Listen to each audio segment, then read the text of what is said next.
welcome back to the 5th episode already of the Crafty Poppet Crochet podcast. I'm really excited to be filming number 5. I can't believe it, and I just wanted to say straight off the bat a huge thank you for all of my new subscribers and my returning ones for coming along and seeing what's happening over here on my channel, and all of my returning viewers for sticking with me and having subscribed, and to everyone for having commented and liked my videos. It really means a lot to know that all of the work that I put into these videos is actually being enjoyed somewhere in the world. Also, on that note, I would like to say, huge gust of wind there, I would like to say an enormous thank you to Claudia from the Crochet Luna podcast for her lovely shout out for my channel. I really appreciate it, and I have noticed that a lot of people seem to have been coming over from Claudia's recommendation, so I hope that you all find something that you like on my channel. Well, I suppose I should probably do an introduction, seeing as I have definitely had some new viewers subscribe recently. My name is Asa Marie, and this is my crochet podcast, naturally all about my crochet adventures. I'm coming to you from Lismore in Australia, in New South Wales, and I can be found online on Ravelry as Asa Marie, and on Facebook I can be found at the Crafty Poppet, and on Instagram and Pinterest as the Crafty Poppet. So I hope that you'll come and find me and see what I'm doing on those platforms, and in the not so distant future I'll be setting up my blog again. I did have a blog, but it has been laying dormant for quite a while now. So without further ado, I will launch into the episode contents. Today on the episode I've got a fair few things to talk about. I've got some Christmassy goodness, because happy Christmas everyone. Did you have a good time? I hope that you did. My husband and I had a delightful Christmas. Though I have to say that since my last podcast in episode 4, where I did mention that I would be making some little pumpkins with, excuse me, I have hair in my mouth and everywhere. I did say that I would be making some little pumpkin Christmas ornaments with faces and hats on to hang on the tree, and that would go with our pumpkin themed Christmas menu. But I clean forgot. I totally forgot that I was going to make those, and now Christmas has been and gone. However, all of our food items did turn out. We actually were very brave in hindsight in choosing 4 brand new dishes that we had never made before, all featuring pumpkin, and they all turned out delightfully. So that was a triumph, and I will definitely leave the links for those food items in the comments box below. We had, I think the first thing that I did was some pumpkin cookies, pumpkin chocolate chip cookies. They were really yummy, although and they turned out, although they're very soft, they're more like a cake, so I probably would call them a muffin or something like that, and next year I think I would put them into little mini muffin cases, and I think that would be really cute as well. But they were absolutely delicious, so I wouldn't change the recipe. I think I would just change the format. I wouldn't bake them as a cookie. Then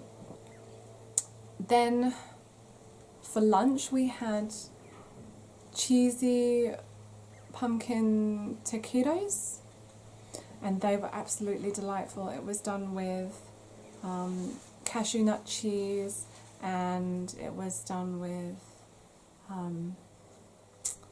yeast flakes, nutritional yeast for the cheesiness. Because for those of you who don't know, of course, my husband and I are vegan, so we don't have the traditional roast meal on Christmas Day. So we thought we would do a pumpkin theme, and it was very fun to make. So yeah, we had the cheesy pumpkin taquitos for lunch, and they were just amazing, followed by more cookies, of course. And then for dinner we had pumpkin gnocchi with sautéed Brussels sprouts, and that was all mixed through with a delightful pesto. So that was really, really scrumptious, but I think that we both ultimately enjoyed the pumpkin pie the most. That was amazing. We've both never had pumpkin pie, and we really, really enjoyed it. So, as I said, all of those links will be in the comments box below. And as for the rest of what I have got in store for you on this episode, I'm not actually sure where I got up to when I was telling you the contents, but I do have some Christmassy goodness. I have some FOs, some whips, some Stashquisitions, and some maker plans.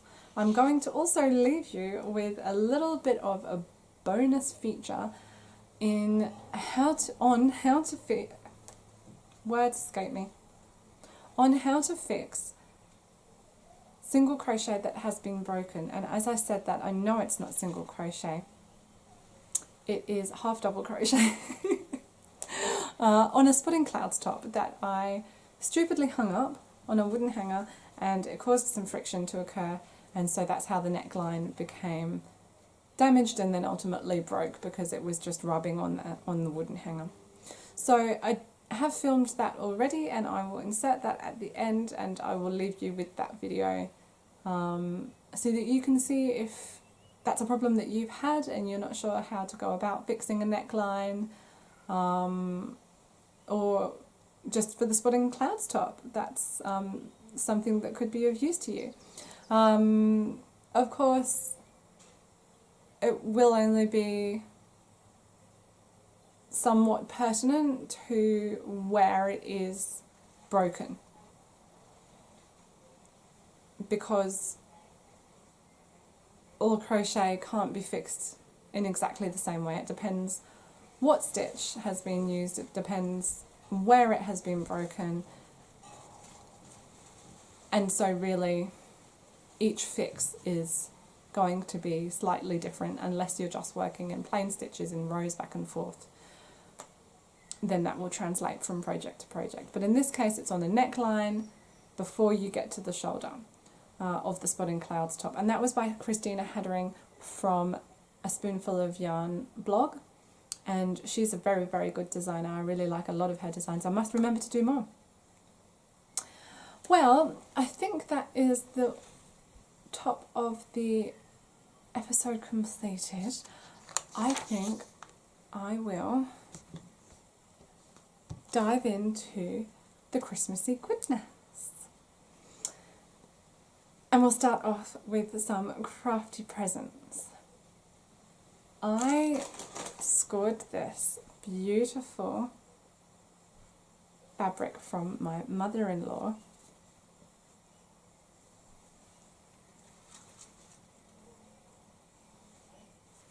With the idea that I could line bags with it. And I just thought that is the most fabulous idea, and I actually have some bags in mind. Because, shall we just talk about the elephant in the room? I've been tidying up, and I have some new yarn. This all was not so neat and colour coordinated in previous episodes, and none of this was even here. Well, because of this, that I purchased in the Boxing Day sales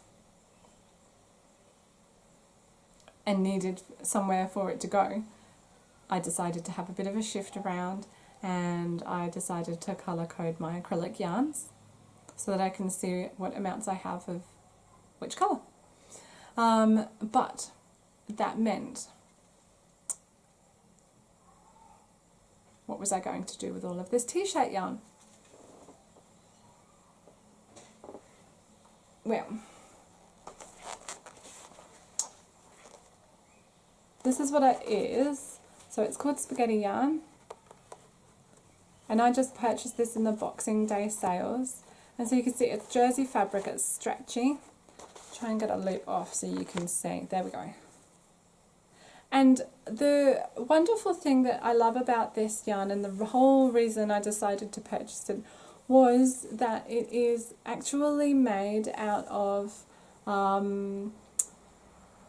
fabric remnants. So I think it's a really sustainable thing for those big companies to be doing, and it's definitely a step in the right direction, and I want to support that. Now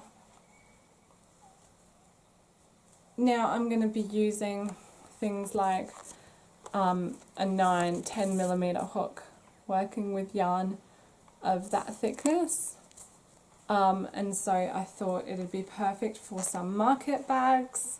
I couldn't believe when I opened the material from my mother-in-law, because of how perfectly it goes with this.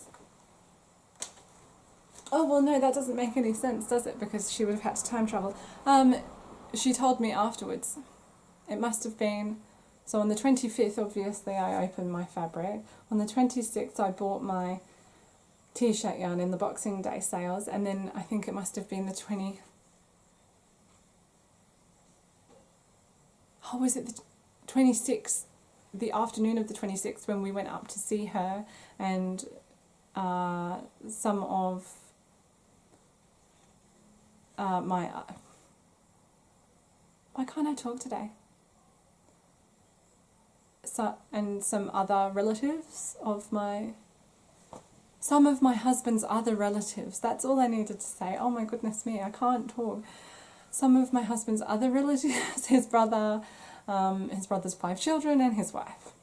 So we went to see them, and that's when my mother-in-law said that she had thought, what about bag linings for this fabric? And I love this one. That was so long-winded. Oh my god.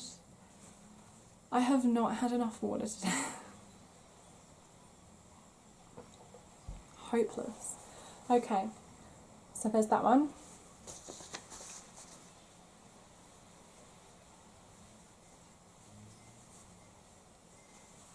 This one is absolutely delightful. I'm not sure if the first one or this one is actually my favourite. I can't decide. I really like this one.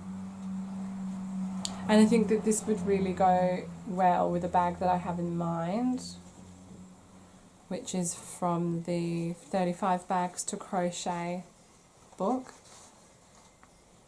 It's the tapestry crochet bag with the white and brown triangles. I want to make that. Got some leaves. And we've got some more leaves on a purple background. So they're all really gorgeous. I love those so much. And it did come, the little packet did come with a business card for the lady who makes them, which I have left upstairs because I'm really organised like that. But I will put that down in the comments box below so that you can see for yourself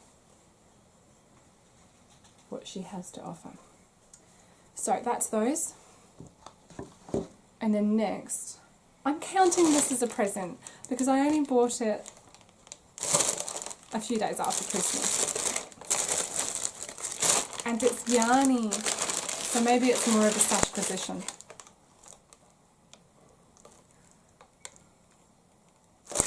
Yeah, it's a Stashquisition. Alright, we'll just have to hold off. This is a lovely present, and it's so cute. And I'm including it in this podcast because I think that this illustrator is just so good at her craft. This is the Ruby Red Shoes 2019 diary, and it's absolutely beautiful. I can't wait to get started using it. It comes with a little bookmark. Make your mark and mark your page. It's so sweet. Lots of little flowers on the inside.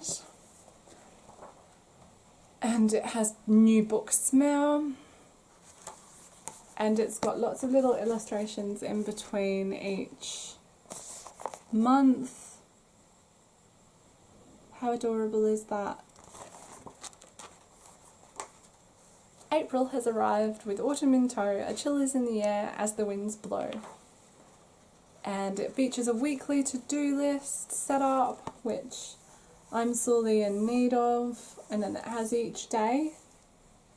And then it has like a reflection panel, and every week it changes, but it is on a cycle, I think a 4-week cycle. So it has this week I dreamt, this week I learnt, what made me smile this week, and this week I read.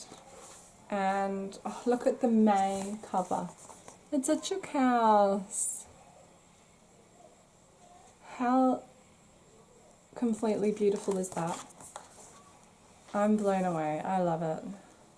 So much I love it. And it has a section at the front for birthdays. It has 2019, 2020. And then it has the dates for Australia and New Zealand, which I find really useful. So many diaries have the states or England or English dates. Again, not able to speak. Oh, wow. Maybe this is where I make a note to myself not to film a tutorial and then go straight into a podcast. Maybe that's what it is, because it did take me about 1 million attempts to do the tutorial. So it better be a good tutorial then. I don't know, I'll scream or something. So I'm really, really stoked with that. I absolutely love it, and my husband got that for me. As is tradition, he always buys me my diary for the next year. So I'm really happy with that. Now, this is a little bit Christmassy. It is a finished object, and I feel like today... Oh, one sec.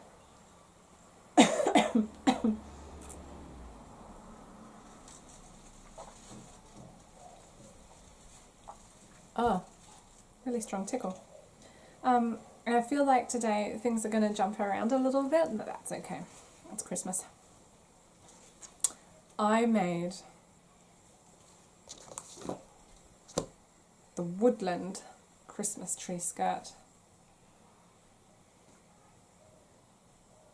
I have no idea if you can... Oh yes, I can look through the eyelets at the bottom.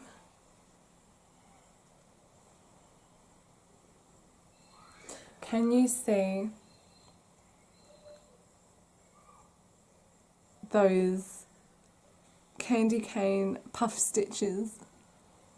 They are my favourite part.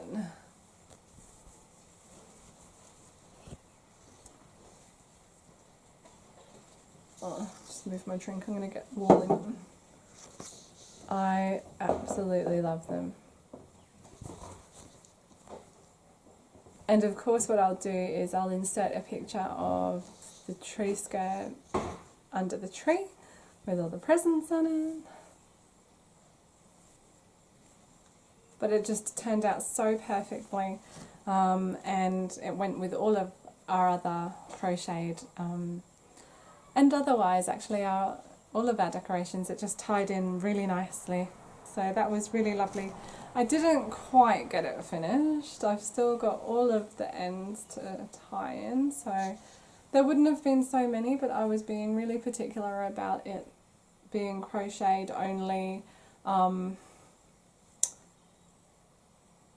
right way round, because I don't like back to front crochet. It really does my head in. But you know what, you can't see it, like especially once all the presents are on top of the tree skirt, and when you're standing up, you know, I mean, I'm 5'5". You can't see it. You can't notice whether, you can't tell. Oh, words. I have poor grammar today. I am so excited about this project. The way that it starts off is actually a really interesting technique. And the pattern is this one that I actually found on one of those like lists on Pinterest where it was like 11 Christmas tree skirts or whatever, you know. But this pattern, well, yeah, it was one of those, and this is the picture, and it's actually got little trees on it. I didn't get to embroidering the trees because I wasn't quick enough, but we wouldn't have been able to see them anyway, so I'm actually kind of pleased that I didn't spend all of that time embroidering trees on something that we were just going to put stuff on top of. The pattern is based on the Christmas tree skirt, which was designed by Margaret Wilson, and that is her there. And so notice that her spelling of Margaret is different, so you have to be specific about that. And that's an equally fabulous Christmas tree skirt. I was actually tossing up between the two. I didn't know which one to make, and then I realised that this one was based on that one. But now I like my version because, as you can see, I did not quite do exactly what the pattern dictates. I preferred the white edging because it looked snowy and I wanted the candy canes to pop out. I didn't care about the trees after all. I put a bit of gingerbread brown in there, and yeah, I love it. A little bit of red, not too much. Absolutely loved that project, and so I started and finished that since I last podcasted. It gets addictive. It does get addictive. I did make mine smaller, or I would not have had enough yarn. So in the beginning of the pattern, it tells you to make 32 loops, I believe. 32 loops, and if you're keen, you'll go and see the pattern and you'll know what 32 loops means. But I did not. I only did 25. So I just did not have enough yarn. So I decided, instead of making a flat circle, which was not necessary anyway, because I wanted to cover up the Christmas tree legs that slant. So I needed a more conical shape than a flat circle, in which case I don't need to use as much material to make a cone as I would a flat circle. Therefore, why try and use all of that yarn? I can just not. So I made less at the beginning, and that was it. And then I followed the pattern. Except for the colour changes, I chose my own, essentially. But I will try and put some project notes up on Ravelry about this. I need to get some pictures taken. As you can see, I clearly need to get all of the ends woven in. That was a really enjoyable thing to make. Very addictive. And it was one of those things as well where, you know, if you went a bit wrong, it doesn't really matter. It's just a decoration. And honestly, there's so many mistakes in this lace part. So many mistakes. Who's going to know? You know, I'm kind of like, so what? So, you know, it's done, and it's my little secret. This lace part is absolutely full of mistakes, but it still works. That was the point. I had a deadline. I met it. It works. It didn't need to be perfect in order for it to work. So that is what I went with. I just dropped my coaster. Okay, so next, so that's my tree skirt. All done. And did I do all of my presents that I wanted to show? Yes, the ones I wanted to show. Obviously I got some other presents, but they weren't really crafty related, so we'll leave those. next, I do have some finished objects. I have been making, and I've been making another dice bag. This was one of my husband's gifts a little while back on one of the podcasts I did. I'm not sure if it was like 2 or 3. I was making him a white dice bag, and then he ended up changing out from that game and simply not needing that dice bag. But he said a black one would be much used. So I did another one in black as requested, with a green bead to tie it. And yeah, that is based on the dice bag made by Hannah from the, what's her podcast called? It's not the Crafty, it's the Corner of Craft podcast. And she actually has a tutorial video out for these little dice bags. I used it a little tiny bit and then just sort of went my own way. I mean, it's just a little bag. And she does quite small bags. This is a bit bigger to keep more dye in. So that is for my husband, which he got on Christmas Day. He really liked it. I have just today finished something which is for my dad. So Dad, if you are watching, you have to turn away and come back in a few minutes. And also turn the sound down, don't cheat. I'll just give you a moment to go away. All right, so I don't know if you'll remember, on the last episode, I actually was talking about a scarf that I had made for Dad, which I left over there.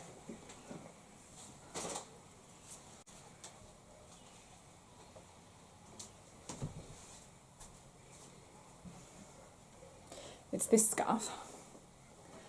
It's called the Everyman Scarf, and it's by Jennifer Dickerson of Fibre Flux, and it's delightful. It worked out wonderfully, but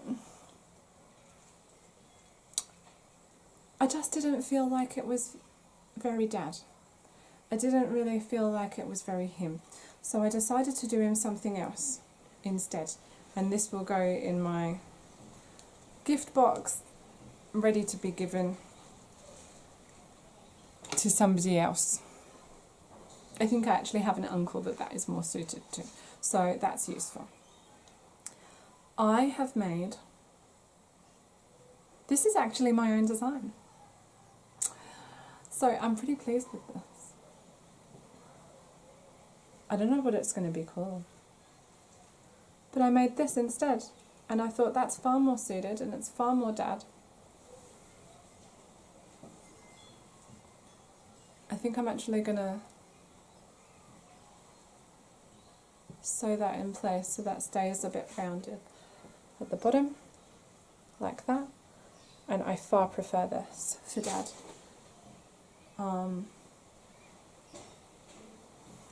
It's a really smart sort of, I go hiking all the time cowl. Very trendy. Yeah, I really like that for Dad, and it's so nice and warm. And what I've actually done is I worked it as a flat piece, and then I folded it over at the back and sewed it up along the back of the neck so that the back of the neck is shorter than the front, so that there's not all that bulk back there, and so that then also that gives you a double thickness of warmth, which obviously for someone like me doesn't really matter because I've got 3 kilos of hair. However, Dad doesn't. He's got short hair, like most men, and normally has a bare neck. And he lives in England, where winters are actually winter. And he's a shift worker, so he's often out at night. And He works in a very cold spot, so I think that this would be just the thing. So I really like that for Dad, for his very belated Christmas present. I wanted to make sure it was going to be something that he would use rather than, you know, something that he felt obliged to say thank you for, because I had made it. So I had to go with that instinct, and I'm really pleased that I've done that, because now I've ended up creating a pattern as well. Although I did use this yarn for it, that's another label, the Lincraft Air, which I'm positive is now discontinued. So I'll have to look for a substitute. This is very nice, but I'm sure I can find something that's equally wonderful. And that'll have to be a pattern that I'll have to get written up, because that is absolutely gorgeous. And my husband has said that he would like one straight away. As soon as I tried it on and the ends were all hanging everywhere, he's like, yes please, I want one. I said, all right. And his birthday is in March, so that's really useful. So that is about all I've got for works in progress. And as for, oh, no, that's for finished objects. As for works in progress, I suppose now all I've really got is the Janelle cardigan, but that's only going to become a work in progress today, because I've been working on these two things and I've happened to finish them today. And I was working on the tree skirt, and so then that took a while. So, and then now they're all finished. So I haven't actually picked up the Janelle cardigan since my last podcast, and I discovered that it needs to be ripped back to that missing stitch. But I do have, or maybe I won't bother ripping it back. Oh, I don't know. I'll have to have another look and see how much work it would be to rip it back. See how bothered I am. I do have a lot of Stashquisitions. So, most recently, I think, was this yesterday? Yes, yesterday. My husband and I went to a little village not too far from here. Can you see what that says? What does it say? I've forgotten. Little green clue. And so first we went to Bangalore, and we went to a little antiques fair, but there wasn't as much there as we were hoping, so we had a look around Bangalore, but it's quite a pricey little town, so we decided to stop off at a little bookshop on the way home in another little town, and they've got a gift shop in the front, and so this is what I got from there, and it is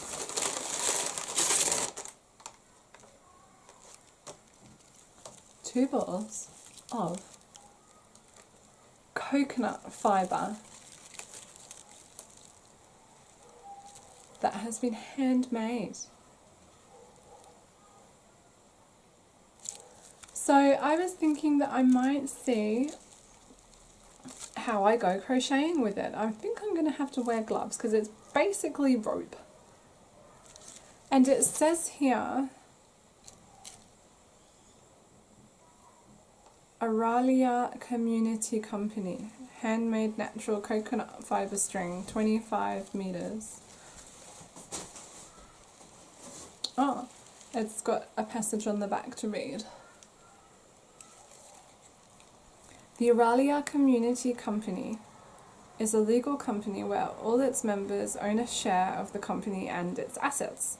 The women have organised themselves into groups where each group elects its own board member who participate in all the company's decisions. The women are paid fair wages, a superannuation, and also contribute to school for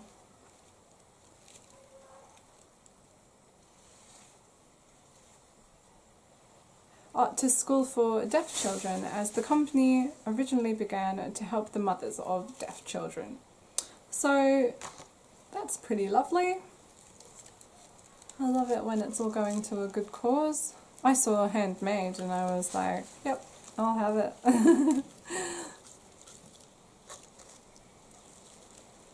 Those colours together though. Oh. So I think I'm going to try some sort of mat, like a doormat, and see. I can always, it's only like 15-20 minutes away, so I can go and get more if I need to. I'm thinking I probably would need to. I love, don't you love those colours? They're so gorgeous. Love teal. So that's those. I'll put them back in the crinkly bag.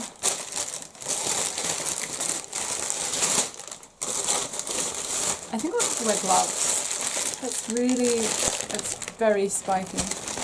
Okay. And for some more Stashquisitions, I did go to the op shop. This was a while ago, so I've been saving this up. I got all of this lovely white heart fabric for the princely sum of $5, and there is like, this feels like the weight of like a single bedsheet. So that is going to be fabulous. I got some fantastic cotton that would be really suitable to make, I can see bags, or a bag, there's only one. Yeah, a nice market bag out of that. I got, and it's got little, it's got bubbly bits on it. Can you see the bubbly bits?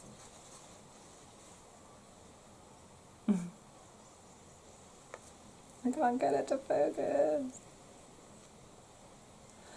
Oh, there you go. Now you can see them.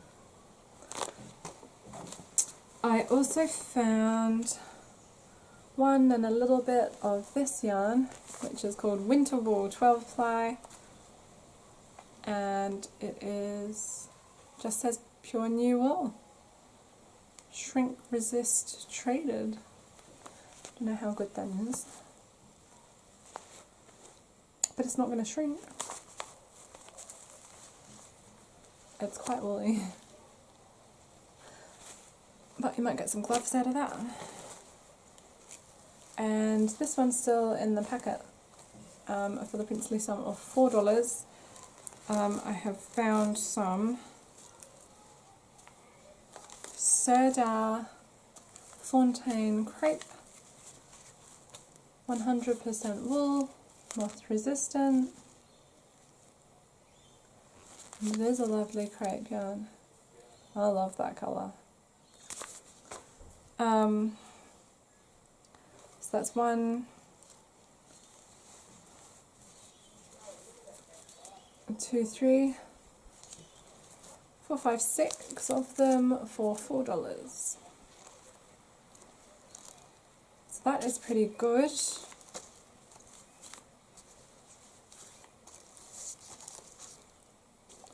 Not sure what it'll be. It might even be enough to get like a child's garment. Which is pretty great for $4. Alright, one more bag, and in this one I found some more River Heart. Let's just open it. Oh, it's like Fort Knox, I can't get in. I'll have to use scissors later on. It's River Heart. What does that book say? Spectra 3-ply acrylic yarn, 175 grams. 50 cents, and a beautiful grey. That's awesome. That's lots. And then there was also these two blue ones for $1.50. Same company. So I really, love that blue. I'm running out of places to put stuff. And then a big bag of assorted fabric for $3.50. And there are some really cute fabrics in here. Little flower buds on that one. Oh, this is so pretty. Little flowers. That's a cute pattern. More little flowers. Whoops. Oh, a lovely, is that gingham or tartan? Tartan, this is a tartan. Beautiful. More flowers. Very 90s, this one. Yeah, more flowers. I think I'm drawn to tiny flowers. Printed patchwork. Really cute, very Holly Hobby. Oh, I'm showing my age. Not that I really have, I mean, I like Holly Hobby stuff. I only really caught the tail end of it. That is beautiful. I love purple and orange and green together. So gorgeous. More flowers.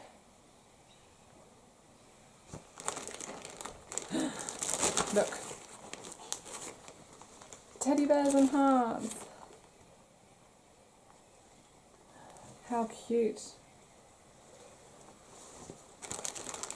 Someone had obviously sewn this lot together, and I thought that was quite a nice strip.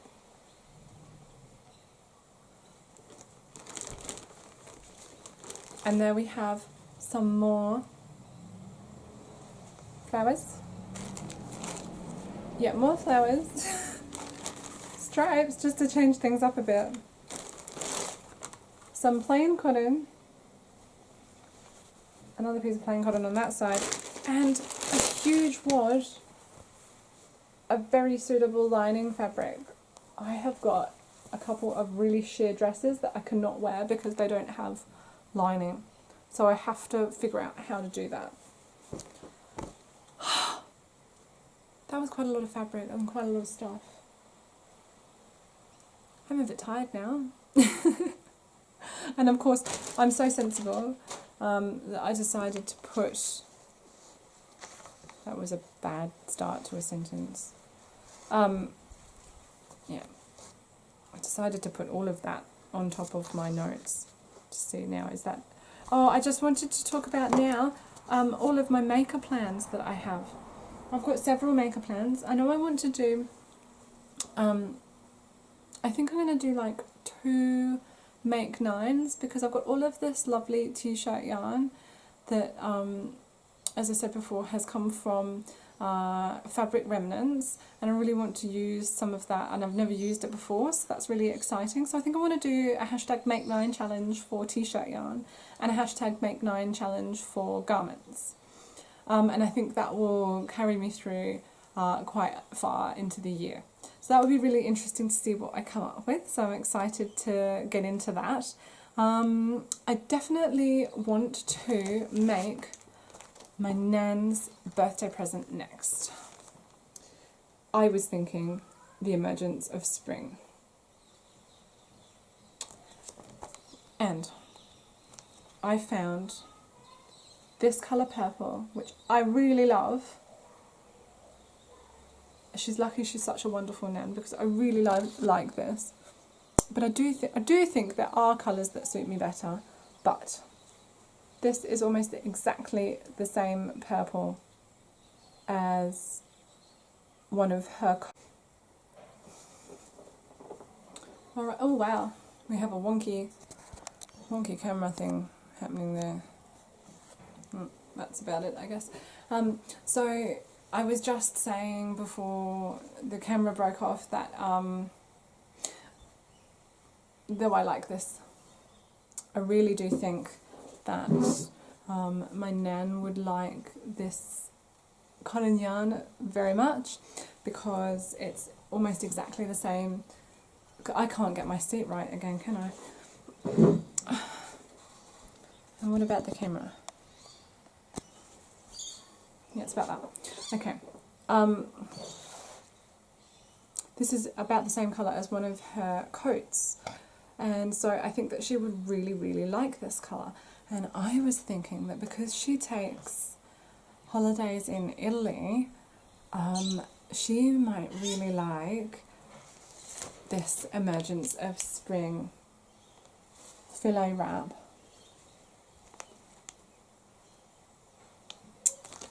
In this purple, and I've got 3 of these. The other 2 are possibly a bit bigger, or maybe they're just exactly the same size and they're just more squished or something. I don't know. I don't know what it is because I do get my yarn from op shops, and I actually meant to touch on that when I was saying thank you to Claudia from Crochet Luna for recommending my channel. It's just for economical reasons, definitely economical reasons. It's way more economical for me to go to the op shop and find yarn there than it is to buy it new.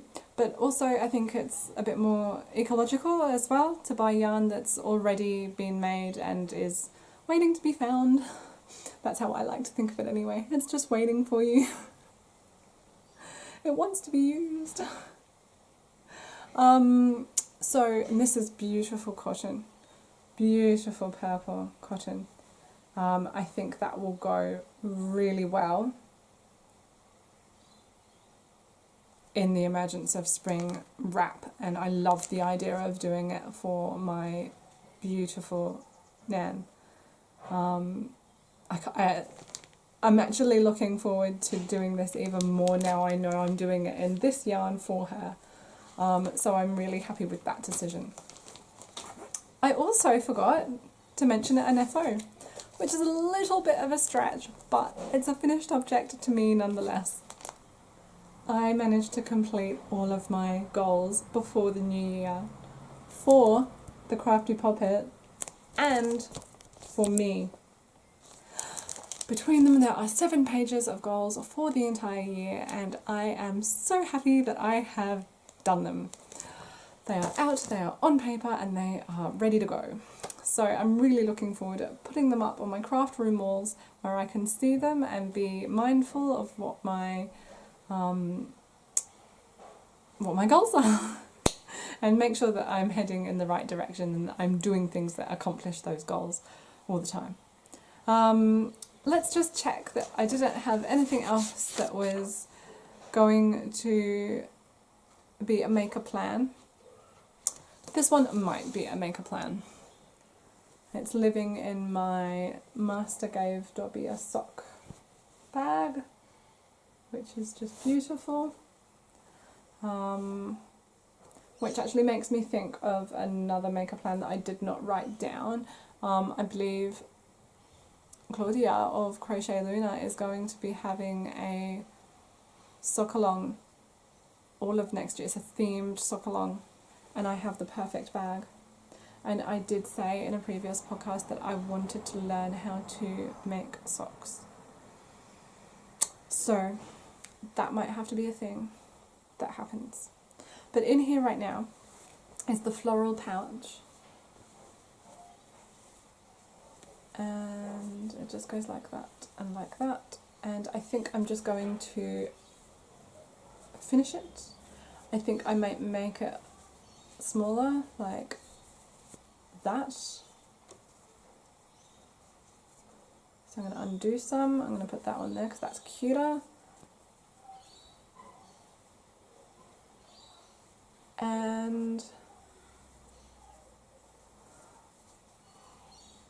I think I'm going to fill it with face scrubbies for makeup removal or just whatever.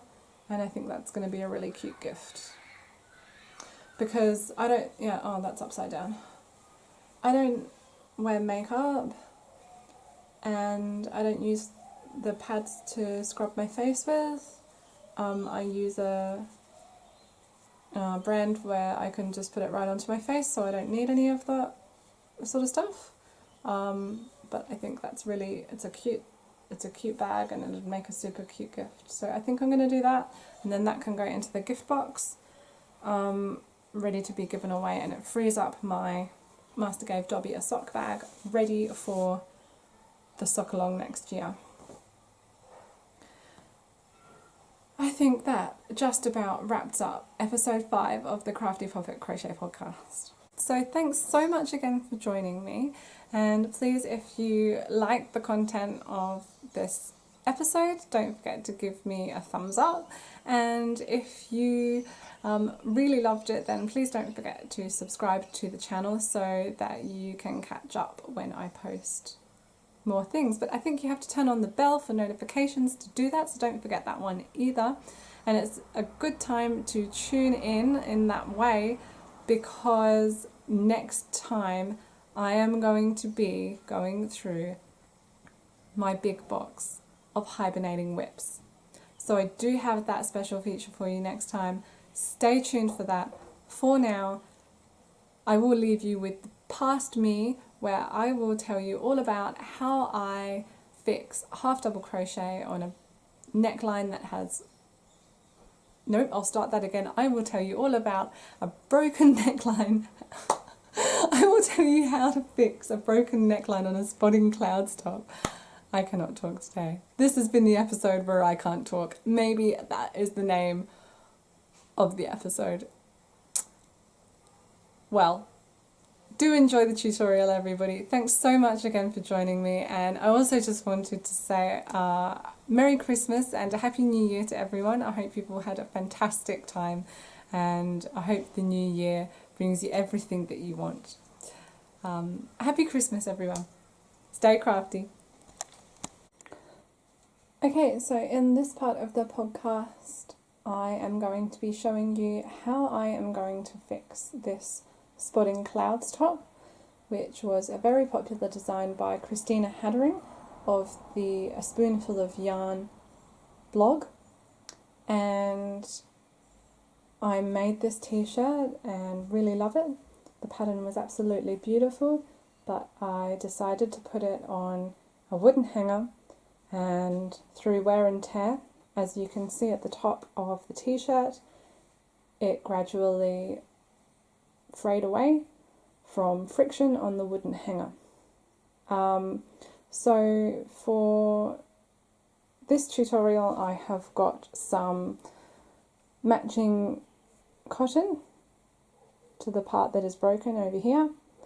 I have got the same size crochet hook that I used to complete this yoke section, which is a 3.5mm hook, and I have a tapestry needle. So let's carry on straight away, and I'll zoom in and we can have a better look of what's gone wrong at the neckline. So it's actually quite handy that this neckline is completely symmetrical, and what happens therefore on this side tapers into a point and comes back and happens again on this side. So it's very easy to find out what we need to do in order to fix this project.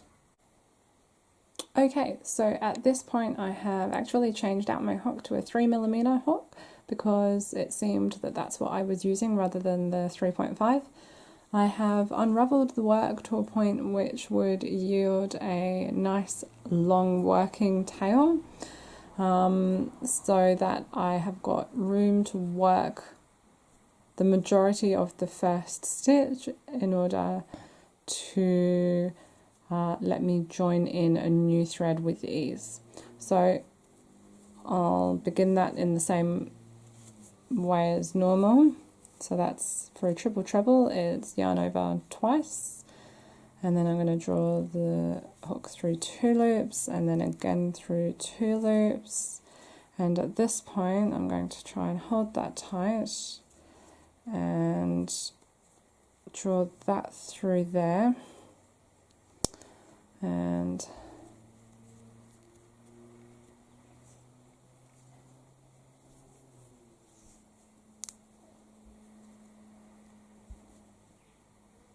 sorry if you heard my fingers click, they do that. I can't change it.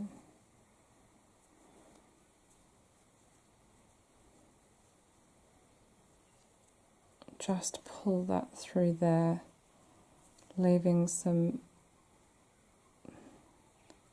fairly long ends to weave in, and I'll weave in those afterwards rather than work over them, because that just creates different heights of stitches. So I've popped my triple treble back in there, and now I need to chain one to match the other side, and then I need to place 5 trebles, so 1, 2, 3, whoops, I'm hitting the camera, 4 and 5, and then I need to do 4 half double crochets, so that's through all 3 loops at once. 1, hit a little snag there, 2, 3,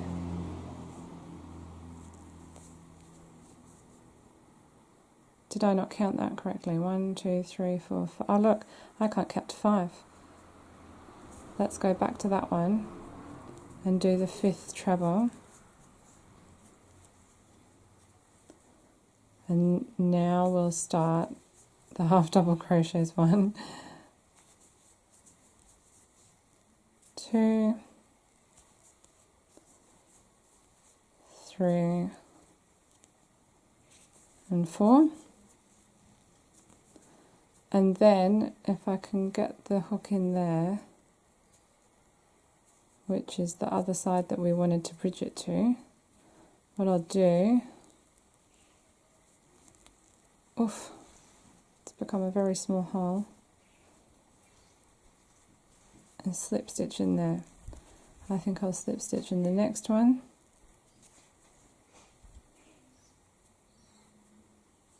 and that's joined. So all I need to do now is weave in those ends, and as for this end, it's ready to be cut. So I'm going to make sure it's quite long. Blunt scissors, yay!